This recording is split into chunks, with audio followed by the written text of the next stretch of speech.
Selamat datang di channel media pembelajaran kita.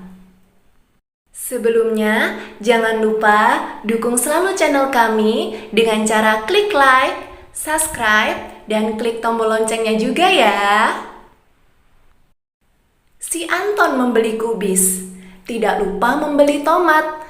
Yuk tonton videonya sampai habis, semoga bermanfaat. Hai, bagaimana kabar kalian hari ini? Semoga selalu dalam keadaan sehat ya. Kali ini kita akan belajar tentang pemantulan dan penyerapan bunyi. Sebelumnya, jangan lupa berdoa terlebih dahulu supaya apa yang kita pelajari kali ini menjadi berkah. Tahukah kamu jika bunyi dapat dipantulkan dan dapat diserap? Jika menumbuk atau mengenai benda yang permukaannya keras, maka bunyi akan dipantulkan. Contohnya adalah bunyi menumbuk atau mengenai batu, tembok, dan besi. Pemantulan bunyi dibedakan menjadi 3, yaitu pemantulan yang memperkeras bunyi asli, gaung, dan gema. Oke, kita ulas satu persatu ya. Yang pertama adalah pemantulan yang memperkeras bunyi asli. Pada saat kita bernyanyi di kamar, suara kita akan terdengar lebih keras dan enak didengar daripada ketika kita bernyanyi di ruangan yang luas dan terbuka. Suara musik di ruangan tertutup terdengar lebih keras daripada suara musik di ruangan terbuka. Mengapa dapat terjadi demikian?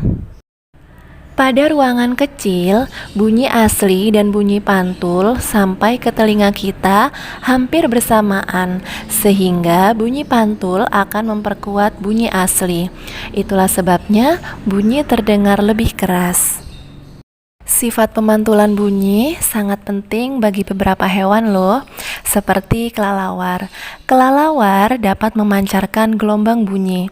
Dengan memanfaatkan peristiwa pemantulan bunyi, kelelawar dapat menghindari dinding penghalang ketika terbang pada malam hari.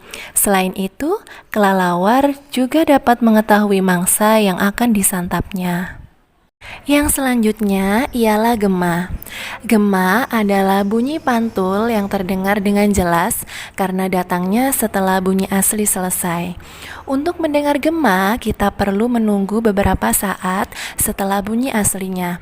Hal ini disebabkan karena bunyi membutuhkan waktu untuk bergerak dari tempat sumber bunyi ke dinding pemantul dan dari dinding pemantul menuju ke tempat sumber bunyi kembali. Jadi, gema terjadi karena jarak antara sumber bunyi dan dinding pemantul sangat berjauhan. Contoh gema adalah ketika kita berteriak di depan dinding tebing yang tinggi.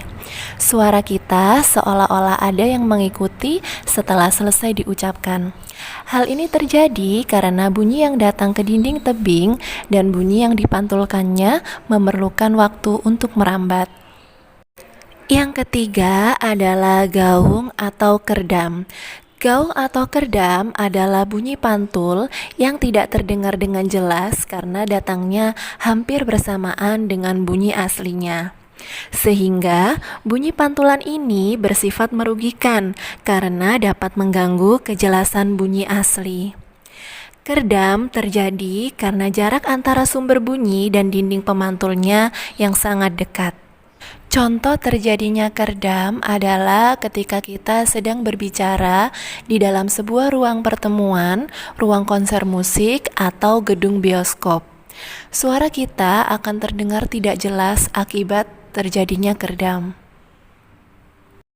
Seperti inilah perbedaan antara gema dan gaung. Saat terjadi gema, suara yang terdengar jelas karena bunyi pantul baru terdengar setelah bunyi asli selesai.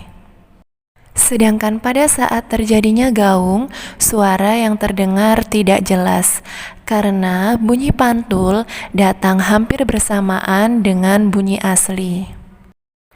Selain dapat dipantulkan, bunyi juga dapat diserap loh. Benda-benda yang dapat menyerap bunyi adalah benda yang permukaannya lunak. Benda yang demikian itu disebut peredam bunyi.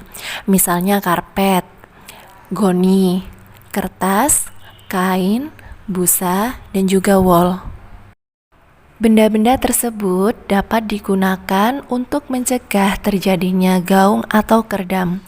Dinding dan langit-langit gedung pertemuan, ruang konser musik, atau gedung bioskop dilapisi dengan bahan-bahan tersebut supaya tidak terjadi gaung atau kerdam. Dengan begitu, bunyi asli yang mengenai dinding ruangan tidak dipantulkan kembali ke dalam ruangan, sehingga dalam ruangan tersebut hanya terdengar bunyi asli yang murni dan utuh. Bagaimana? Kalian sudah paham kan tentang pemantulan dan penyerapan bunyi? Demikian pembelajaran kita hari ini. Terima kasih telah menyaksikan video pembelajaran di channel media pembelajaran kita.